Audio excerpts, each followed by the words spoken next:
दिनै बाथ्राया थोंजोङैनो जोंनो हादोर नांगौ।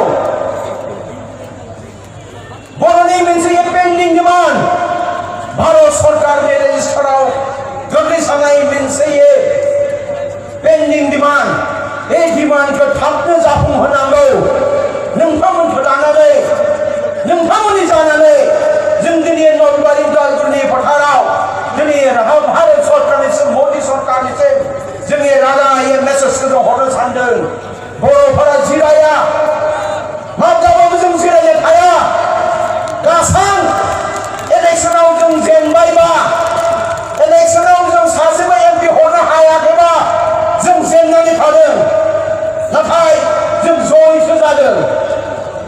दिनै बर'फोरा मोनसे अलखद समनि पिरियडआव थांबाय थादों। बे समानो जाबाय दिनै बर'फोरखौ बुहुमनिफ्राय टच खालामनो नागिरदों। बे षड़यन्त्रनि गेजेरजों जोंखौ मोनसे हाबाफारियाव फेलें खालामनो नाजादों। जोंनि थांखियाव मोनासना होनो बिथांमोना लुगैयाखै। दिनै जोङो गोहोखौ गोरा खालामनांगोन। दिनै जोङो ज' जानानै माथो होनांगोन। That we want a separate state which is named as a borderland, and without borderland we want rest until our last drop of blood we will give for our motherland. जों गावनि थोबसे थैखौ जोङो borderland जाफुंनो थाखाय जों होगोन। बे जोङो मोनसे सदबांसा दंखायो। बेनि थाखाय जों जिरायनो थायाखै। रायजो राजाखौ जों लेंदोंबानो नोंथांमोना दिनै सानदुंनि अखायै नेवसिनानै नोंथांमोना ज' जाफैदों। बेखौ एबारा सरकारनिसिम मा गिदिर मेसेज थांबावगोन। दिनै जोंनि गेजेराव भारत सरकारा रायज्लायबाय थादों। एनडिएबि जोंबो इन्टरनि गेजेराव रायज्लायदों। जों लुबैदों थाबैनो जाफुंजोबनांगौ। नाथाय 2019नि गोदान सरकार मदिया सेकेन्ड टार्मसनि थाखाय फैदों। बे सेकेन्ड टार्मसआव दाबो जोंखौ पलिटिकेल डायलगाव आरम्भ खालामाखै। जों खावलायहरदों बारे बारे। दाखालि चिराङाव जों सुबुं मावबा खालामबाय। नोंसोर बादिनो चिरां आरो क'क्राझार जिल्लानि रायजो राजा हाजार रायजो राजाफ्रा ओंखारनानै बेखौनो बुंहरदों कि जों दासिमबो बर'लेण्डनि थाखाय जों दङ। जोङो जेनाखै, जों बिस्वायाखै। दिनै दावाया बारा गोलाव गैला रायजो राजाफोर। दिनै जों भारतनि माहौलखौ नायोबा भारतनि जोङो एडमिनिस्ट्रेसननि जों किसुमान बाथ्राखौ जों मिथियोबा जोंनि लामाया बारा गोलाव गैला। जों सानजों थाबैनो जों मोनसिगोन। मानो होनबा दाखालि मोदी सरकारा बिजेपि सरकारा एनडिए सरकारा जेएनकेखौ मोनसे रायजो थासासेनि उनावबो बिथांमोना बे रायजोखौ थुब्ला सिफायनानै मोननै केन्द्र सासे रायजो खालामना होदों। मोनसे पार्टखौ लादाख हिसाबै होदों, मोनसे पार्टखौ जम्मु काश्मीर हिसाबै इउनियन टेरिटरि होदों। बिथांमोना आर्टिकल 370 जे मोनसे बिसेस अधिकार दोनदोंमोन, बे बिसेस अधिकारखौ बोखारनानै बिथांमोनखौ होनाय जादों।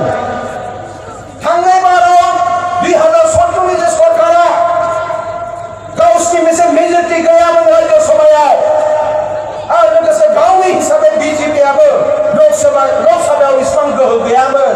नाथाय देग्लाय दिनै बिथांमोना जुदि बुथुमनानै 452 सिटआव बिथांमोना 350 बारा दङ। बिथांमोना मा खालामनो हायो। दिनै हरसेनि गेजेरावबो दानो दिल्लीनिफ्रायनो मदिया एनाउन्स खालामबानो कि बर'लेण्डखौ नोंथांमोननो होनाय जाबाय। बेखौ खालामनो हायो। बिथांमोना हायो। दिनै रावखौबो आसाम सरकार जा जिखुनु आसामाव सरकार जा बिथांमोननि खोथाखौ लायाबासो बिथांमोना रायजोखौ ओरैनो होनो हायो। नाथाय जोंनि गेजेराव जों खौसेथि थानांगोन।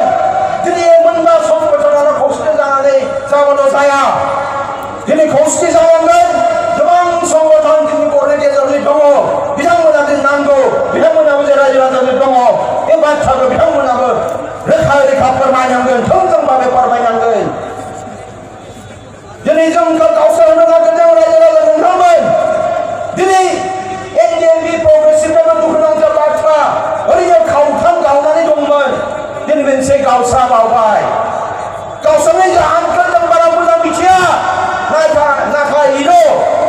बिथांमोननि मोनसे काउन्सिलनि मिटिंआव गबिन्द बसुमतारी सारखौ आफादगिरि होदोंमोन सिगांनि बारखौ आफादगिरिखौ बोसोनगिरि होदोंमोन बिथाङा बेखौ हयज' खालामनो हायासै हनुमाननि बाथ्रा लाबाय होननानै जों खोनानो मोनदों हनुमाननि बाथ्रा लाबाय 10 बोसोर बिथाङा आफादगिरि जादोंमोन थांनानै थादों नाथाय जेब्ला बिथांमोननि काउन्सिला बिथांमोननि दैदेनगिरिफोरा बिथांमोननि काउन्सिल मेम्बारा बिथांखौ बासियालासिनो गबिन्द बसुमतारी सारखौ खालामबाय बेनि थाखायनो बिथाङा फैनानै आं जुदि निजे सासे फाउन्डार मेम्बार आं मानो थाबावगोन एडभाइजार आंनि थाखाय समायना पस्ट नङा दिनै बेमारा एनडिएफबि प्रग्रेसिभल' जानानै थायासै जोंनि एक्सन कमिटियाबो लोरबां अबस्थाखौ जों नुनो मोनदों जोंनि कन्भेनार थानाय जोंहा गुबुन गुबुन हारि माहारिजों दाजानाय संगठनजों दाजानाय जोंनि एक्सन कमिटिया जोङो गुबुन हारि माहारिखौ जोङो लाफानानै बेनि थाखाय जों सोमावसारबाय थादों संगठनखौ जों बेनि थाखाय जों लांबाय थादों कि बिथांमोनाबो जे बर'लेण्ड होनायाव बर'लेण्ड मोननायाव हादोरखौ सरकारा होनायाव बिथांमोना गुबुन हारि जानानै जोंबो थागोन हादोराव नोंथांमोननि जेंनाया जोंनि जेंना बेखौ बुंनो थाखाय जों बिथांमोनखौ लानानै सोलिबाय थादों जोंनि कन्भेनारफोरखौ जोंनि थाइसे नङा थाइनै नङा लाख लाख थाखा गारि होगोन जोंजों फैयो जोंजों जानानै एक्सन कमिटि खामानि मावथों होननानै बिथांमोना दिनै जोंनि एक्सन कमिटिनि दैदेनगिरिफोरखौ बायनो नागिरदों इतिमধ্যে सासे सानैया बायजाबाय जुदि बिथांमोना गोदान गारि खारियोबा नोंथांमोना साननैसोनि उनाव नुगोन बिथांमोना थाखाजों बायजाबाय गारिजों बायजाबाय दिनै बे हादोराव 5,000 सुबुङा गावनि जिउखौ बावबाय जि बिमाया गावनि गथ'खौ खोमानायनि थाखाय गावनि गोरबोनि जे मुलिया दासिमबो हुगा जायाखै गाबनाया दासिमबो गाबगायाखै दिनै बिथांमोना मोनसे गावनि व्यक्तिगत फिसा मोनसे स्वार्थ थाखानि स्वार्थ राजनितिनि मोनसे स्वार्थ गाज्रियाव दैखोनो थाखाय बिथांमोना बर' जातिखौ सेदेर बेदेर खालामनाय थाखाय खालामनाय थानायखौ जों नुनो मोनदों रायजो राजाफोरखौ होबथानांगोन सोंखारिनांगोन बबेया गोरोन्थि नङा इ बिसारखौ रायजो राजाफ्रा होनांगोन रायजो राजाफ्रा उचित बिसारखौ होनांगोन बिथांमोना सत्य लामाजों थांदों दा जों जे लुगैनाय खौसेथिनि लामाजों जों लुगैदों दिनै जि मावदों जि मावाखै नोंथांमोननि गेजेराव जों अपेन पिक्चार अपेन भिडिअ जेबाबो नोंथांमोना नायनो हागोन जेबाबो नोंथांमोना सोंनो हागोन बेनि थाखाय दिनै जों मिथिगौ दिनै भारत सरकारा जम्मु काश्मीरखौ मोननै इउनियन टेरिटरि गावस्रा होनायनि उनाव नागालेण्डनि समस्याखौ समाधान खालामनो थांगासिनो दङ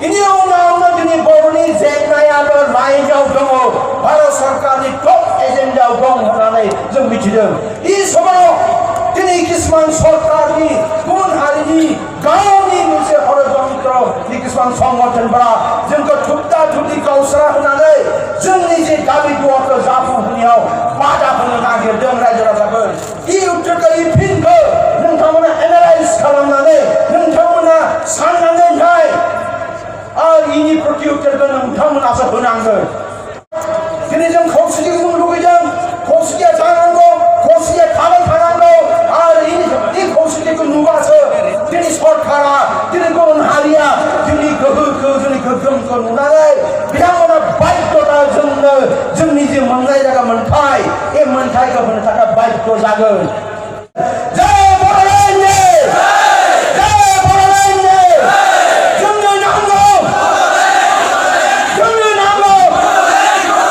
बर' हारि खौसेथि जा बर' हारि गोजोन्थों थेंक इउ